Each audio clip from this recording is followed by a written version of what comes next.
देखिए, लास्ट के 4 से 5 दिनों से आप सभी के मन में एक बात, एक न्यूज़ चल रही है। वो न्यूज़ ये कि बिहार में न्यू गवर्नमेंट कॉलेज आ रहे हैं, ठीक है? न्यू जेएमसी आ रही है, नए मेडिकल सीट्स ऐड हो रहे हैं गवर्नमेंट कॉलेज में। क्या ये बात सही है या गलत है? यदि सही है, तो कट ऑफ पे क्या फ़र्क पड़ेगा यदि इतने सारे सीट्स ऐड हो गए तो? कट ऑफ में भी गर्ल्स क कट ऑफ पे क्या फ़र्क पड़ेगा? बॉयज़ के कट ऑफ पे क्या फ़र्क पड़ेगा? और गर्ल्स की इसलिए बात कर रहे हैं क्योंकि गर्ल्स में 33% रिज़र्वेशन तो अभी तक है ही है। 2023 से ही आपके गर्ल्स में 33% रिजर्वेशन है। लेकिन इस बार हो सकता है ये रिजर्वेशन 35% हो जाए। अभी तक कन्फर्मेशन नहीं आई है, आएगी हम आपको बता देंगे। यदि ये हो गई और इतने सीट्स बढ़ गए तो गर्ल्स के कटअप पे क्या फ़र्क पड़ेगी और बॉयज़ के कटअप पे क्या फ़र्क पड़ेगा। इतना नहीं, हम कैटेगरी वाइज़ भी आपको बताएँगे कि जैसे एससी हो गया, ओबीसी हो गया, एसटी हो गया, ईडब्ल्यूएस हो गया, तो सारी कैटेगरी वाइज़ क्या-क्या फ़र्क पड़ने वाले हैं कटअप पे। सब कुछ कंप्लीट बात करेंगे, बहुत डिटेल में बात करेंगे, ठीक है? आप लोग यूट्यूब पे क्या वीडियो देख के आए मुझे नहीं पता, लेकिन आज हम 2 दिन लेट वीडियो बना रहे हैं, लेकिन हम क्यों बना रहे हैं तो ये भी आपको पता चल जाएगा। आज हम कितनी ऑथेंटिसिटी के साथ आपके सामने आ रहे हैं, ठीक है? बहुत कुछ बताएँगे, बहुत कुछ समझाएँगे, ठीक है? आराम से समझते हैं, आराम से देखते हैं। सबसे पहले हम बात करेंगे सीट इंक्रीज़मेंट को लेके, ठीक है? सबसे पहले इसको रब करते हैं। देखिए, हम आपको बताते हैं, ये जो सीट इंक्रीज़मेंट वाली बात है, ये बातें मुझे लग रहा है कि कहीं न कहीं सही है। 90% बात हम इस बात को सही मान रहे हैं, लेकिन अब 10% सही नहीं मान रहे हैं। क्यों नहीं मान रहे हैं? इसके पीछे लॉजिक है। सबसे पहला लॉजिक ये है कि हर साल हम देखते हैं कि नए मेडिकल कॉलेज आने का न्यूज़ जो है पेपर में तो आता ही आता है।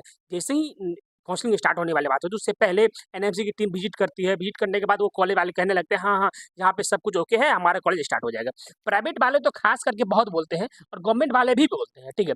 पहली बात पेपर में आता ही आता है। यदि कोई लास्ट ईयर का पेपर पढ़ रहे होंगे, मेरे पास कटिंग नहीं मिला है, नहीं तो हम आपको दिखाते। लास्ट के पेपर में ये बात दिया हुआ था कि समस्तीपुर वाला जो कॉलेज है, श्री राम जानकी मेडिकल कॉलेज, वो भी स्टार्ट हो रही है, उसको 100 सीट पे एनएमसी ने अप्रूवल दे दिया, स्टार्ट हो जाएगा। लेकिन आते-आते हम लोग लास्ट राउंड तक वेट करते रह गए, वो कॉलेज स्टार्ट नहीं होगी, कोई सीटें नहीं आई, ठीक है? पहली बात। दूसरा बात ये कि यदि नए मेडिकल कॉलेज आए हैं, उसका लेटर ऑफ परमिशन हमको दिखना चाहिए, एलओपी मिलना चाहिए। ये एलओपी अभी तक एनएमसी के वेबसाइट पे भी अपलोड नहीं हुआ है। जैसे एनएमसी की वेबसाइट पे अपलोड हो जाएगा, हम इसको पक्की खबर मान लेंगे। दूसरी बात, छोड़ दीजिए एनएमसी वेबसाइट को, हम ये मानते हैं जिस कॉलेज को परमिशन मिला है, उस कॉलेज के वेबसाइट पे एटलीस्ट जो है, ये एलओपी अपलोड होना चाहिए। लेकिन एलओपी की बातें तो आप छोड़ दीजिए, इवन कि ये जो 2 नए मेडिकल कॉलेज बिहार में गवर्नमेंट कॉलेज स्टार्ट हो रहे हैं, उस कॉलेज के अभी तक तो वेबसाइट भी स्टेबल नहीं हुए हैं, ठीक है? यदि जैसे गूगल पे सारे कॉलेज के वेबसाइट अवेलेबल रहते हैं, उस कॉलेज के वेबसाइट भी गूगल पे अवेलेबल नहीं है। यदि वेबसाइट पहले होगा, वेबसाइट पे अपलोड किया जाएगा एलओपी को, वो सब कुछ भी अभी तक अपलोड नहीं किया गया है। इससे हम ये मानते हैं कि अभी तक इसमें कितनी सच्चाई, कितनी झूठी बातें हैं, ये कोई कन्फर्मेशन नहीं पहुँचा है, ठीक है? यदि ये एक बार हाँ, ये बात सच है, इस बार बिहार में सीट बढ़ेंगे ही बढ़ेंगे, इसमें कोई दो राय नहीं है। 100% सीट बढ़ेंगी। लेकिन कितनी सीट बढ़ेगी, इस बात का कन्फर्मेशन हम आपको इसी चैनल से देंगे, जब एनएमसी अप्रूव करके अपने वेबसाइट पे, एनएमसी का वेबसाइट है, नेशनल मेडिकल कमीशन का जो वेबसाइट है, उस वेबसाइट पे जब तक सारे कॉलेज का लिस्ट नहीं आ जाएगा, हम आपको ये कह नहीं सकते कि 100% ये बातें आ गई है। क्योंकि ये न्यूज़पेपर में हर साल बातें आती है, ठीक है? इस पे आपको पूरी तरह से रिलाई नहीं करना है, ठीक है? आपको एनएमसी के ऑथेंटिक सोर्स पे ही बिलीव करना है, ठीक है? लेकिन आप मान लीजिए कि 90% हम ये बात कह रहे हैं, इस बार ये सच हो सकता है कि हाँ, बिल्कुल सीट आ रही है और गवर्नमेंट कॉलेज को परमिशन भी मिल रही होगी। हो सकता है अभी 2 कॉलेज का है और आने वाले राउंड में भी समस्तीपुर या फिर छपरा वाले को भी परमिशन मिल सकता है, ठीक है? इस तरह से यदि मान लीजिए सीट बढ़ रही है, तो फिर हम ये कहते हैं कि इतनी सारी यदि मान लीजिए 400 प्लस सीट बढ़ गई, ठीक है? 400 प्लस सीट गवर्नमेंट की बढ़ गई, तो वो सारे कैटेगरी में डिस्ट्रीब्यूट होंगे, तो फिर इससे कटअप पे क्या फ़र्क पड़ेगा, इस पे हम लोग अब डिटेल में चर्चा करते हैं, ठीक है? अभी तक सीट वाली बातें आप समझ गई। ध्यान रखिए, हम आपको एक बात और बताते हैं। अभी सबसे पहले हम कटअप पे बताने से पहले एक बार हम सभी को धन्यवाद करना चाहेंगे क्योंकि आप हमारे चैनल को बहुत अच्छे से बिलीव कर रहे हैं और हमारे व्हाट्सएप में इतने सारे मैसेज आए, सर आप वीडियो बना दीजिए, आपका वीडियो बहुत ऑथेंटिक होता है, जो भी सोर्स आप डाल रहे हैं, वो बहुत ऑथेंटिक होता है। इसीलिए हम थोड़ा-सा 2 दिन वेट कर रहे थे कि एनएमसी एटलीस्ट अप्रूव कर दे या फिर हमें कहीं से कॉलेज से एलओपी मिल जाए, उस एलओपी का एक लेटर फॉर्मेट हमें मिल जाए ताकि हम आपको दिखा सकें, ठीक है? तो वो चीज़ें हमें मिली नहीं, इसीलिए हम आपको इस तरह की बातें कह रहे हैं कि 99% आप श्योर रहिए कि आ सकता है, लेकिन 1% आप छोड़ दीजिए कि ये सीटें नहीं भी आ सकती है, ठीक है? लेकिन एलओपी आ जाएगा, हम आपको वो चीज़ें बता देंगे, इसी चैनल में बताएँगे। आप चैनल सब्सक्राइब करके रख लीजिएगा, ठीक है? आप चैनल सब्सक्राइब करना मत भूलिएगा, सारे अथेंटिक इन्फॉर्मेशन मिलता है। चलिए अब हम कटअप पे बात करते हैं। कटअप के बारे में जो हम बात करने जा रहे हैं, इसमें अब एक बात समझाते हैं आपको। आपके स्क्रीन पे जो कटअप वाली ये चीज़ें दिख रही होगी अभी, इस पे हम चर्चा करते हैं, सुनिए। यहाँ पे हम कटअप जो बता रहे हैं, ये हम कॉलेज वाइज़ बताएँगे, कैटेगरी वाइज़ बताएँगे, गर्ल्स और बॉयज़ का अलग-अलग बताएँगे, ठीक है? ये जो कटअप आपके स्क्रीन पे दिख रहा है, ये है 3rd राउंड का। एक्चुअली हम 3rd राउंड का क्यों आपको कटअप दिखा रहे हैं, सुनिए। देखिए काउंसलिंग जो है ये 4 राउंड चलती है mainly. First round, second round, 3rd round और एसटी राउंड, ठीक है? सबसे जो लोवेस्ट कटअप जाती है गवर्नमेंट की, वो जाती है आपकी एसटी राउंड में। ये बात आपको भी पता है, मुझे भी पता है कि लास्ट राउंड वो है तो उसमें जाता है। लेकिन यदि प्राइवेट वाला बात करेंगे तो सबसे लोवेस्ट कटअप सेकंड राउंड में जाता है। यदि प्राइवेट का सबसे लोवेस्ट कटअप सेकंड राउंड में जाता है, गवर्नमेंट का एसटी राउंड में जाता है, तो आप थर्ड राउंड का बात क्यों कर रहे हैं कटअप में? इसके पीछे लॉजिक है। देखिए, एसटी राउंड जब चलता है, एसटी राउंड एक जुआ राउंड है, ठीक है? एक ये जुआ है। जुआ कहने का मतलब है इसमें बहुत कम सीट आती है, किसी कैटेगरी की सीट आती है, किसी कैटेगरी की सीट नहीं आती है। अभी आपको थर्ड राउंड में दिखाएंगे कि एसटी की सीट आए नहीं थे बहुत सारे कॉलेज में, ठीक है? तो बहुत सारे सीट आते हैं, बहुत सारे सीट नहीं आते हैं। एसटी राउंड एक जुआ है। यदि आप बच्चे कुचे हैं तो हो सकता है आपको अच्छे कॉलेज मिल जाए। मान लीजिए कोई एक बच्चा बचा हुआ है यूआर कैटेगरी, ठीक है? या फिर एससी कैटेगरी कोई बच्चा बचा हुआ है, उसका रैंक 2 लाख है, या फिर 2 लाख मान लीजिए उसका रैंक है, ठीक है? 2 लाख रैंक है।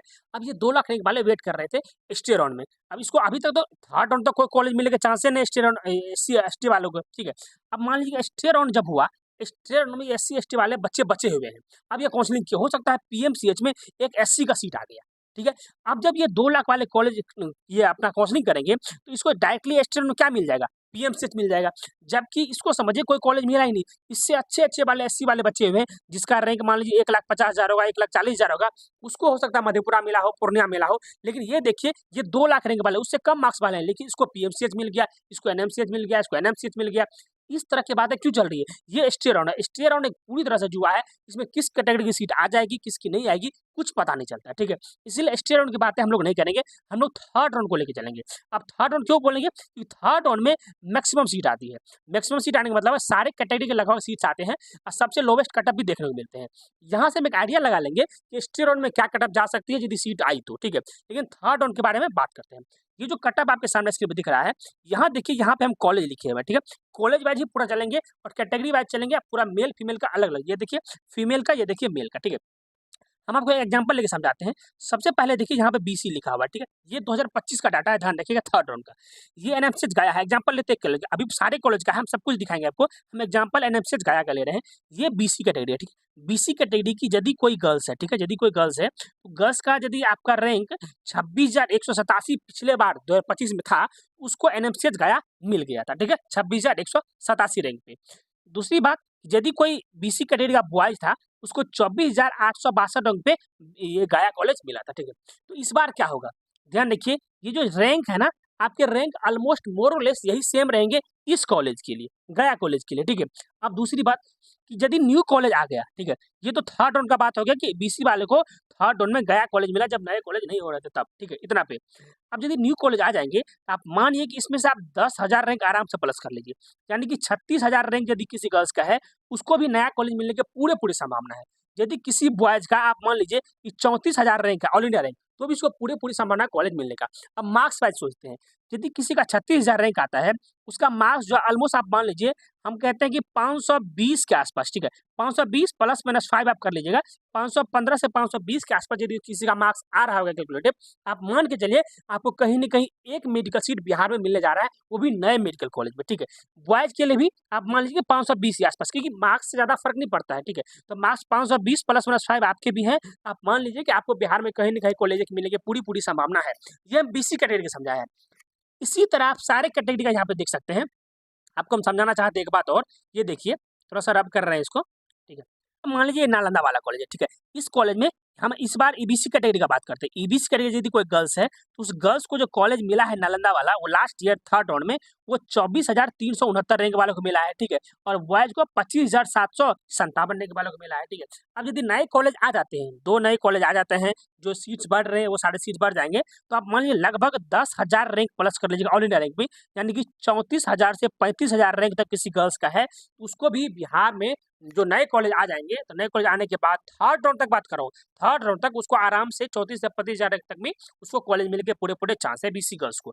और बीसी यदि बॉयज़ है, उसको भी 35,000 रैंक तक आराम से कॉलेज मिलने के पूरे-पूरे चांस है बिहार में, ठीक है? ये तो थर्ड राउंड की। अब यदि स्टे राउंड में कोई पार्टिसिपेट कर रहा है, स्टे राउंड में कुछ सीट्स आती है, कितनी सीट्स आती है, वो तो हर साल डिपेंड करेगा। अब आराम से मानिएगा कि ये रैंक जो और आगे बढ़ जाएगा, 20 और 520 की बात कर रहे हैं, ये हम आपका ओबीसी में बीसी या फिर ईबीसी का बात कर रहे हैं, ईडब्ल्यूएस का भी बात कर रहे हैं, ठीक है? बीसी, ईबीसी और ईडब्ल्यूएस, ये तीनों कैटेगरी का बात कर रहे हैं। और यूआर है वो, यूआर कैटेगरी वाले आप मान लीजिए आपका यदि ऑल इंडिया रैंक 20,000 के आस-पास भी है, तो आपको बिहार में कॉलेज मिलने के पूरे-पूरे चांस है। अब 20,000 रैंक कहने का मतलब, मेरा मतलब है कि आपका जो मार्क्स होना चाहिए, वो 540 के आसपास होना चाहिए, तभी आपको बिहार में एक सीट कहीं न कहीं देखने को मिल जाएगा। नए कॉलेज आने के बाद ही हम बात कर रहे हैं, ठीक है? ये बात आपको समझ आई होगी। अब हम आपको इसका स्क्रीनशॉट लेने के लिए बोलेंगे, लेकिन उससे पहले हम आपको बताते हैं, एक थर्ड राउंड का फाइनल कटअप भी आप देखिए कि फाइनल कटअप कहाँ तक गया था, किस-किस बच्चों को कहाँ-कहाँ कॉलेज मिला था। जैसे यूआर वाले हैं, यूआर वाले को जो कॉलेज मिला था, वो मिला था यदि फीमेल है कोई, उसको 15,026 रैंक तक को लास्ट तक कॉलेज मिला था, पूर्णिया वाला, ठीक है? दूसरा, जो यदि कोई बॉयज़ है, तो बॉयज़ को 16,511 तक वाले को कॉलेज मिला था यूआर कैटेगरी में, ठीक है? उसके बाद कोई बीसी वाले हैं, तो 29,729 तक मिला था और मतलब फीमेल को, और बॉयज़ को 27,226 तक। अब यहाँ जितना रैंक हम दिखा रहे हैं, बीसी, ईबीसी और ईडब्ल्यूएस, ये तीनों कैटेगरी वाले आप आराम से 10,000 रैंक अपना प्लस कर लेना यदि नए कॉलेज आ गई तो। और रैंक मार्क्स वही बता दिए, 520 के आसपास मार्क्स है। आप ध्यान रखिए कि आपके कहीं न कहीं आपको एक सीट मिलने की पूरी संभावना है बिहार में, ठीक है? और एससी, एसटी वाले यदि आप हमारे वीडियो को देख रहे हैं, आप समझिए, आप अपने रैंक में लगभग 30,000 रैंक प्लस कर लीजिएगा। 30,000 रैंक प्लस कर लीजिएगा, यदि आपको बिहार में एक सीट चाहिए तो, ठीक है? यदि नए कॉलेज आ गए तो एससी, एसटी वाले 30,000 रैंक प्लस कर लेना। जितना भी रैंक यहाँ दिख रहा है ना, इसमें मेल फीमेल का आप 30,000 रैंक अपना प्लस कर लेना। आपको नए कॉलेज आने के बाद थर्ड राउंड तक आपको कॉलेज मिल जाएगी। एसटी राउंड का हम बात नहीं कर रहे हैं, ध्यान रखिएगा। इसमें कटअप और नीचे गिर सकती है एसटी राउंड में, ठीक है? ये बात होगी। इसका भी आप स्क्रीनशॉट ले लीजिएगा। इसके बाद हम आपको कुछ और बातें बता रहे हैं, ये ध्यान से सुनिए। यहाँ देखिए, हमने हर एक बच्चे का डाटा ट्रैक किया है। जैसे हम आपको दिखाना चाहते हैं, ये देखिए यहाँ पे हम यूआर मेल का डाटा है, मतलब थर्ड हमने कहाँ-कहाँ बच्चे एडमिशन लिए थे और किस-किस मतलब कॉलेज में लिए थे, उसको कौन-सा कॉलेज मिला था, उसका बिहार का रैंक क्या था, ये भी हम, ये तो यूआर मेल का है, ठीक है? किसका? यूआर मेल का। कहाँ-कहाँ हर एक बच्चे का डाटा ट्रैक किए हैं। जैसे ये देखिए, यूआर फीमेल का हो गया, बीसी मेल का हो गया, बीसी फीमेल का ये डाटा हो गया, ये ईबीसी मेल का हो गया, ये ईबीसी फीमेल का हो गया, ये ईडब्ल्यूएस मेल का हो गया, ठीक है? इस तरह से ये ईडब्ल्यूएस फीमेल का हो गया। इस तरह से एससी, एसटी सबका डाटा ट्रैक किए हैं। ये डाटा ट्रैक करने का मेरा मतलब इतना सा है कि जो बच्चे मेरे से पेड काउंसलिंग करवा रहे हैं, ठीक है? उन बच्चों को हम हर एक डाटा को, हर एक सीट को ट्रैक करके बताते हैं, आपको अभी कौन-सा कॉलेज फिल करना है चॉइस फिल में, कौन-सा कॉलेज फिल नहीं करना है, आपके प्रेफरेंस ऑर्डर क्या रहेंगे। अभी बहुत सारे बच्चे मेरे पेड में जुड़ चुके हैं। उन सारे बच्चों का अभी हम पूरा ऑल इंडिया कोटा का भी पूरा डिटेल बना के उसको देने के लगभग कगार पे हैं। लगभग सारे बच्चे का ऑलमोस्ट तैयार हो ही गया, हम उसको दे ही देंगे काउंसलिंग स्टार्ट होने से पहले-पहले। यदि आपको भी हमारे से पेड काउंसलिंग करवाना है, यदि आपको लग रहा है कि आपके 1% भी चांस बनेगा, तो हम आपको कॉलेज दिलवा सकते हैं। आप हमारा पेड काउंसलिंग सर्विस जॉइन कर सकते हैं।